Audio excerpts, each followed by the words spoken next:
Hello students and learners, welcome to the brain box tutorials. I am your teacher Priyanka. और physics के exam के बाद अब next exam है केमिस्ट्री का। तो केमिस्ट्री के चैप्टर्स जो हैं अलग अलग, उनके भी मैं एमसीक्यूज लेकर के आऊंगी। कुछ चैप्टर्स के कंबाइंड होंगे एमसीक्यूज, जैसे कि फर्स्ट दो चैप्टर्स जो है periodic table, chemical bonding. Generally इसके क्वेश्चन भी जो आते हैं वो कंबाइंड ही रहते हैं हमेशा, बोर्ड एग्जाम या कोई भी एग्जाम होते हैं उसमें। तो उस हिसाब से मैंने एमसीक्यूज भी इन दोनों चैप्टर के कंबाइंड रखे हैं, और भी कुछ चैप्टर्स के कंबाइंड लेकर के आऊंगी। ठीक है, तो चलो एमसीक्यूज करते हैं इसके। अच्छा, पहला है, with reference to the portion of the periodic table given above, identify the element having the largest atomic size. Atomic size जो है वो पीरियड में जब हम लेफ्ट से राइट की तरफ जाते हैं तो एटॉमिक रेडियस जो है कम होता रहता है, यानी एटॉमिक साइज कम होती रहती है। और फिर लास्ट मतलब 17th के बाद में 18th में सडनली थोड़ी सी बढ़ जाती है, मतलब 17 से हल्का सा बड़ा हो जाएगा 18 वाला। ओके। और जब हम ग्रुप में नीचे की तरफ जाते हैं, टॉप टू बॉटम, तो ऊपर से नीचे जाते हैं तो एटॉमिक साइज बढ़ता रहता है। इसका तो बहुत क्लियर रीजन है कि एक एक शेल बढ़ रहा है तो एटॉमिक साइज भी बढ़ता रहेगा। अब यहाँ पे बोल रहा है, बताओ इनमें जितने भी एलिमेंट्स दिए, इनमें सबसे लार्ज एटॉमिक साइज किसका है। तो देखो, पहले वाले में सबसे कम जो है वो है जे का, यानी कि सबसे ज्यादा है एल का। ठीक है, क्योंकि साइज ऐसे कम होती रहती है ना, लेफ्ट से राइट जाते हैं तो एल का सबसे ज्यादा है फर्स्ट में तो।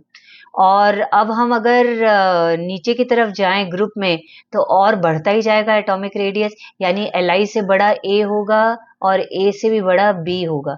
यानी कि इस पूरे एलिमेंट्स वाले ये जो सेक्शन में सबसे ज्यादा अगर किसी का एटॉमिक साइज है तो वो बी है। ठीक है, तो हमको इस तरीके के क्वेश्चन आए, भले वो atomic size, electron affinity, ionisation energy, कोई भी के लिए आए, तो हमको ये दोनों पार्ट ध्यान रखना है कि पीरियड्स में कैसे होता है, ग्रुप में कैसे होता है, फिर कलेक्टिवली सोच करके बहुत ध्यान से फिर देखो। हम लोग एक बार वापस से देख लेते हैं कि एटॉमिक रेडियस कम हो रहा है पीरियड में, यानी कि जे, एनी को एक बार छोड़ दे तो जे में तो सबसे कम है, एल आई में सबसे ज्यादा है। हमको ज्यादा ही देखना है तो एल आई पे फोकस करते हैं, एल आई पे ज्यादा है। एल आई से भी ज्यादा ए में होगा क्योंकि शेल बढ़ रहा है, ए से भी ज्यादा बी में होगा क्योंकि बी में और एक शेल बढ़ गया। तो बी का सबसे ज्यादा एटॉमिक साइज है, यानी कि option number B is B. Okay, ठीक है ना। नेक्स्ट है नंबर 2, लिखा है element Y is in group 2A of the periodic table. Group 2A में है, मतलब कि period number, sorry, group number 2 है इसका। ओके। अच्छा, अभी वाई जो है ग्रुप नंबर 2 है, मतलब ये एक मेटल है, क्योंकि शुरू में जो होते हैं वो मेटल होते हैं फर्स्ट 3 तक। अभी लिख रहा है कि Y reacts with element Q to form an ionic compound. तो वाई क्योंकि मेटल है, मतलब क्यू एक नॉन मेटल है, तो ये एक आयनिक कंपाउंड बना रहा है वाई। लिखा है which equation shows the process that takes place when Y forms ion. देखो, वाई एक मेटल है तो वो कैटायन बनाएगा।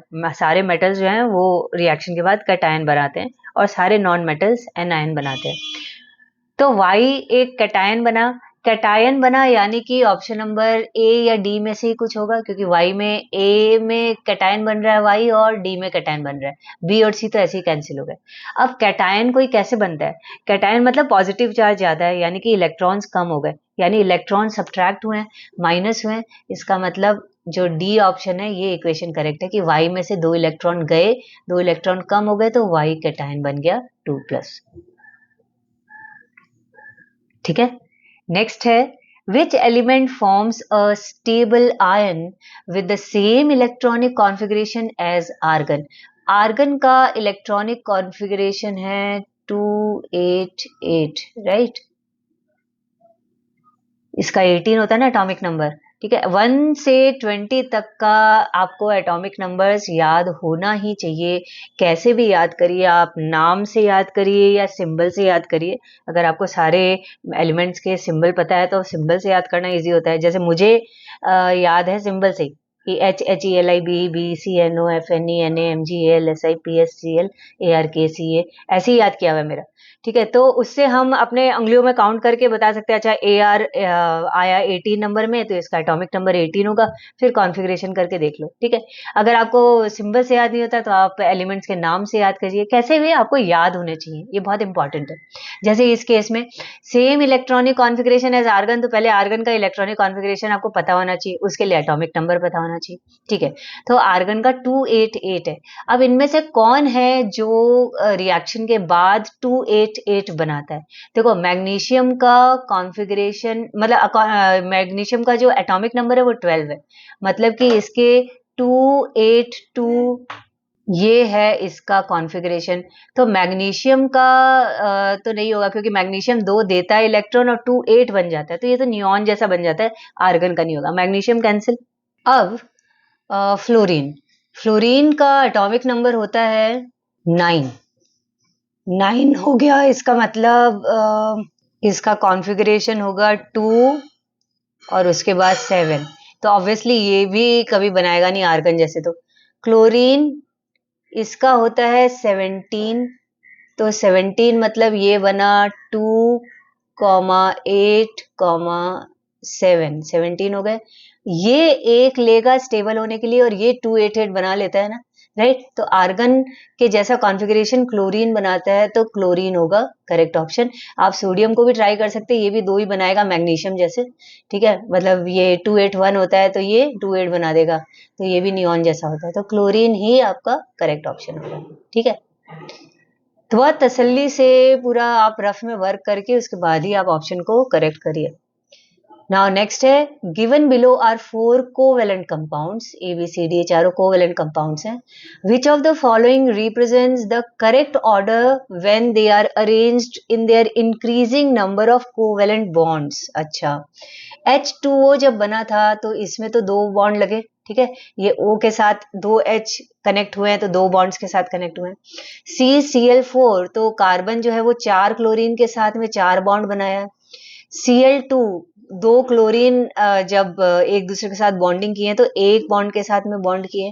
और NH3 मतलब जो N है, नाइट्रोजन है, वो 3 हाइड्रोजन के साथ में बॉन्डिंग कर रहा है, तो 3 हाइड्रोजन के साथ बॉन्डिंग कर रहा है 3 बॉन्ड्स बनाकर। तो हमको क्लियरली इंक्रीजिंग ऑर्डर क्या दिख रहा है? 1 2 3 4, मतलब CADB, CADB option number D. ठीक है, इंक्रीजिंग ऑर्डर ये है ना? हाँ, ठीक। अच्छा, नेक्स्ट है number 5, the electronic configuration of X is 286। अच्छा, इट गेन्स Y इलेक्ट्रॉन्स। अच्छा, एक और चीज बताती हूँ, बहुत से सम्स जो ये क्वेश्चंस आते हैं, इसमें जो एलिमेंट का नाम होता है वो इसी तरीके से दिया रहता है, X है, Y है, Z है। ठीक है, और उसके बाद बोलता है कि आप उसका क्लोराइड बताओ, आप उसका सल्फेट बताओ। तो हम क्या करते हैं, जैसे अभी ये X है, ठीक है, तो हम इसका कॉन्फ़िगरेशन भी दे दिया 286 है, तो हम देखेंगे अच्छा इसका तो एटॉमिक नंबर कितना है? 16। तो हम सारा अपना देख लेंगे, एटॉमिक नंबर 16 है, मतलब कि ये तो सल्फर है। अच्छा, तो उसके बाद बोलेगा इसका, समझ लो, इस पूछता है कि इस X का ऑक्साइड बताओ, तो हम लिख देंगे SO2 है, सल्फर डाइऑक्साइड, क्योंकि हमको पता है, तो SO2 लिख देंगे। बट ये रॉन्ग हो जाएगा, क्योंकि यहाँ पे बोला नहीं है कि वो एक्चुअल में एलिमेंट क्या है। ये अगर क्लियरली पूछता है कि बताओ वो एलिमेंट क्या है, तब हम बोलेंगे अच्छा X जो है वो S है, सल्फर है, और ये SO2 बना। नहीं तो आप जो बनता है ना फॉर्मूला XO2, तो आप XO2 ही दिखाओ कि X का ऑक्साइड XO2 होता है, SO2 नहीं करना है। ठीक है, उसी तरीके से किसी का भी ऐसे नहीं करना। ठीक है, तो यहाँ पे भी जब तक बोलेगा नहीं कि X क्या है, हम नहीं बताएंगे। जैसे अभी हमको पता है X जो है वो सल्फर है, लेकिन पूछा तो नहीं ना अभी तक, तो नहीं बताएंगे। आगे है, it gains Y electrons into its valence shell to attain the nearest noble gas configuration. तो ये Y इलेक्ट्रॉन्स लेता है, कितने लेता है हम देख के समझ सकते हैं, 2 इलेक्ट्रॉन लिया होगा तभी 288 हुआ होगा। And gets converted to an ion Z। Ion Z मतलब जो भी ये एटम है, एलिमेंट है, उसी का आयन बन गया होगा। जैसे X अगर सल्फर है तो सल्फर का ही आयन बना है, sulphide ion. Okay, now X Y Z respectively are, देखो यहाँ क्लियरली बोल दिया X क्या है, Y क्या है, Z क्या है। तो अब हम बता सकते हैं हाँ X सल्फर है, Y इलेक्ट्रॉन्स है, तो Y कितने इलेक्ट्रॉन्स है? 2 इलेक्ट्रॉन्स है। और Z क्या बना? तो Z सल्फाइड आयन ही बना है। तो यहाँ देखो सल्फर, तो ये एक ही ऑप्शन है। देखो पहला X क्या है? सल्फर है, कितने इलेक्ट्रॉन्स लिया? 2 दो लिया, हाँ सल्फाइड आयन बना है मतलब इलेक्ट्रोनेगेटिव आयन बना है, तो इलेक्ट्रोनेगेटिव है, तो ऑप्शन नंबर डी करेक्ट है। अगर क्लियरली पूछे एक्स क्या है तभी एक्स का एक्चुअल नेम लिखो, नहीं तो एक्स से ही आप सॉल्व करके आप अपना जो भी फॉर्मूला एंड ऑल होता है वो बनाओगे, ठीक है। ये बहुत बार बच्चे मिस्टेक करते हैं, फिर पूछते हैं अभी मार्क्स मिलेगा या नहीं मिलेगा, तो भाई मार्क्स पता नहीं मिलता है कि नहीं मिलता है जनरली। ऑल्दो टीचर को समझ में आ जाता है, हाँ बच्चे को समझ में तो आ गया, बट आपको जैसे क्वेश्चन बोला गया आप आंसर भी वैसे ही दो ना, वो भी तो देखा जाता है कि आपका प्रेजेंस ऑफ माइंड कितना है उस टाइम में, आप क्वेश्चन को ठीक से समझ पा रहे हो कि नहीं। जब नाम बोला नहीं है तो एक्स्ट्रा नाम लिख करके सोचोगे हमको अच्छे मार्क्स मिल जाएंगे, ऐसा नहीं होता, राइट। Now next है which of the following arrangements is incorrect as per the property stated against it। अच्छा incorrect देखना है, यानी हमको इसमें 3 करेक्ट ही हैं। पहला बोल रहा है मेटेलिक कैरेक्टर के हिसाब से लिथियम का मेटेलिक कैरेक्टर ज्यादा है बेरिलियम से, फिर नाइट्रोजन, फिर ऑक्सीजन, मेटेलिक कैरेक्टर। ये सारे के सारे जो एलिमेंट्स हैं ये सेकंड पीरियड में, और पीरियड में मेटेलिक कैरेक्टर लेफ्ट से राइट कम होता जाता है, यहाँ पे भी लेफ्ट से राइट के जैसे अरेंज किया और कम ही हो रहा है, यानी कि ये तो करेक्ट है। अच्छा, तो ये इनकरेक्ट नहीं हो सकता। नेक्स्ट में आते हैं, लिखा है क्लोरीन, फिर फ्लोरीन, फिर ब्रोमीन, फिर iodine, electron gain enthalpy. Electron gain enthalpy का मतलब होता है इलेक्ट्रॉन एफिनिटी, सिंपल मीनिंग है, अपने इलेक्ट्रॉन एफिनिटी से ही समझते हैं, ठीक है। लेकिन ये एक्स्ट्रा नाम इसीलिए रखा कि मतलब कोई कंफ्यूज हो जाए या जो भी ट्रिकी करने के लिए, अब ये 11 और में यूज करते हैं नाम, तो आप याद रखो इलेक्ट्रॉन गेन एंथैल्पी मतलब इलेक्ट्रॉन एफिनिटी है ना। इलेक्ट्रॉन एफिनिटी ये एक ग्रुप दिया है, 17 नंबर ग्रुप है, ओके। इसमें इलेक्ट्रॉन गेन एंथैल्पी मतलब कि इलेक्ट्रॉन एफिनिटी जो है वो जैसे जैसे पीरियड में इलेक्ट्रॉन एफिनिटी बढ़ती है लेफ्ट से राइट, और ग्रुप में घटती है लेफ्ट टॉप टू बॉटम, तो यहाँ पे टॉप टू बॉटम जो है घट रही है। सिर्फ ये क्लोरीन फ्लोरीन का अलग होता है, नहीं तो फ्लोरीन क्लोरीन ब्रोमीन आयोडीन होना चाहिए था, बट एक खाली इलेक्ट्रॉन एफिनिटी में होता है कि क्लोरीन का ज्यादा होता है फ्लोरीन से, तो ये भी करेक्ट ही है, बी भी। अच्छा, अब दिया है आयनिक रेडियाई। आयनिक रेडियाई मतलब अपने को एटॉमिक रेडियाई तो पता है, आयनिक रेडियाई क्या है, जैसे हम एटम का रेडियस देखते हैं ना, एटम का साइज, वैसे ही आयन का साइज देखना है, मतलब जब वो कॉन्फ़िगरेशन जब वो स्टेबल बन गया, स्टेबल बनने के बाद एनायन या कैटायन जो भी बनाओ, उसके बाद में उसका रेडियस का साइज क्या है, ठीक है, वो आयनिक रेडियाई होता है। तो लिखा है कि ऑक्साइड आयन का सबसे ज्यादा है, मतलब सबसे बड़ा वो रेडिया वो होता है ऑक्साइड आयन, उससे छोटा फ्लोरीन होता है, उससे भी छोटा मैग्नीशियम होता है, और सबसे छोटा सोडियम होता है। तो अगर देखो एटॉमिक रेडियस के हिसाब से देखें तो ऑक्सीजन जो है वो फ्लोरीन के पहले आता है, ठीक है, दोनों ही तो सेकंड पीरियड में, और ऑक्सीजन का ज्यादा होता है फ्लोरीन से, ठीक है, तो जो रेडियाई बनेगा वो भी ज्यादा ही होगा फ्लोरीन से, तो ये तो करेक्ट ही है। अभी Mg और Na का देखो, मैग्नीशियम और सोडियम ये भी एक ही पीरियड के अंदर आते हैं, बट सोडियम का बड़ा होता है मैग्नीशियम से ना, क्योंकि हम पीरियड में जब लेफ्ट से राइट जाते हैं तो कम होते रहता है, और तो मतलब पहले सोडियम होना चाहिए उसके पीछे मैग्नीशियम होना चाहिए, तो ये हमको क्लियरली दिख रहा है आयनिक रेडियाई जो है ये रॉन्ग दिया है। फिर भी एक बार और चेक कर लेते हैं, डी डी को चेक कर लेते हैं, नंबर ऑफ, क्योंकि पहले के दो तो राइट थे, डी देख लेते हैं, नंबर ऑफ शेल्स। तो देखो ये भी अगेन हेलोजन वाला ग्रुप है, तो नंबर ऑफ शेल सबसे ज्यादा आयोडीन के होते हैं, मतलब नीचे सबसे ज्यादा होंगे, फिर उसके ऊपर ब्रोमीन है, फिर उसके ऊपर क्लोरीन है, फिर उसके ऊपर फ्लोरीन है, तो बहुत इजी है, नंबर ऑफ शेल तो क्लियर दिख रहा है कि ये करेक्ट है। इसका मतलब ionic radii is the incorrect option, हम सी को ही टिक करेंगे, ठीक है ना। आते हैं नेक्स्ट में, लिखा है element X belongs to period 2 and group 1 of the periodic table. देखो इससे भी हमको क्लियरली पता चल जाएगा ये एलिमेंट जो एक्स है वो कौन सा है, क्योंकि सेकेंड पीरियड में फर्स्ट वाला एलिमेंट ग्रुप 1 में क्या होता है वो हमको पता है, लिथियम होता है, लेकिन अभी हमको नाम लिखने नहीं बोला तो हम नहीं लिखेंगे। State the formula of the chloride of the element x. देखो यहाँ पे तो हमको टिक करना तो हम पता है सब एक्स से दिए हुए, पर अगर ये फिल इन द ब्लैंक होता आपको करना होता तो याद रखिए यहाँ नाम नहीं बोला है, खाली बोल रहा है state the formula of element x, तो हम एलिमेंट एक्स के हिसाब से ही लिखेंगे।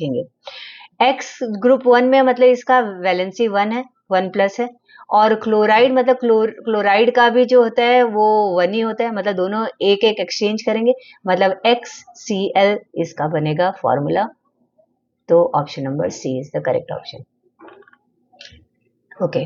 नेक्स्ट है ionisation energies of 4 elements ABCD are 496, 403, 520 and 419 kilojoule per mole respectively. If these elements belong to the same group in the periodic table, मतलब ऊपर से नीचे या कैसे भी अरेंज हो अगर, which element will occupy the top position in the group? तो आपको याद रखना है आयनाइजेशन एनर्जी ना पीरियड में लेफ्ट से राइट बढ़ती है और ग्रुप में टॉप से बॉटम कम होती रहती है। तो अगर जो सबसे टॉप पोजीशन में वही है जिसका सबसे ज्यादा आयनाइजेशन एनर्जी है, आयनाइजेशन एनर्जी सबसे ज्यादा 520 है, यानी कि एलिमेंट नंबर सी। तो सी ऑप्शन यही है, ये करेक्ट ऑप्शन होगा ना। आते हैं नेक्स्ट में, लिखा है assertion है the elements of same group have similar chemical properties. Absolutely correct, same group होगा तो उसकी केमिकल प्रॉपर्टीज भी सिमिलर होगी। और रीजन दिया it is because they have same number of valence electrons. हाँ ये भी करेक्ट है कि उनके same number of valence electrons होते हैं, यही कारण है कि उनकी केमिकल प्रॉपर्टीज सेम होती है। इसका मतलब क्लियरली हमारा ऑप्शन नंबर ए रीजन दोनों ही करेक्ट है, assertion reason and reason is the correct explanation of assertion, right. Now next है सोडियम एंड सोडियम आयंस, मतलब सोडियम एटम और sodium ions, they are chemically same. नहीं, chemically तो अलग अलग हैं। They have same number of electrons, नहीं, sodium के एटम है, इसका इलेक्ट्रॉन्स 11 है, और सोडियम आयन जो Na प्लस बना है, मतलब एक इलेक्ट्रॉन दे के बना है, एक इलेक्ट्रॉन दे दिया मतलब इसके 10 हो गए, तो ये भी रॉन्ग है। सी है have same number of protons, हाँ क्योंकि प्रोटॉन्स न्यूक्लियस के अंदर होते हैं, वो दोनों में 11 11 ही रहेंगे, तो ये सी ऑप्शन करेक्ट होगा, ठीक है।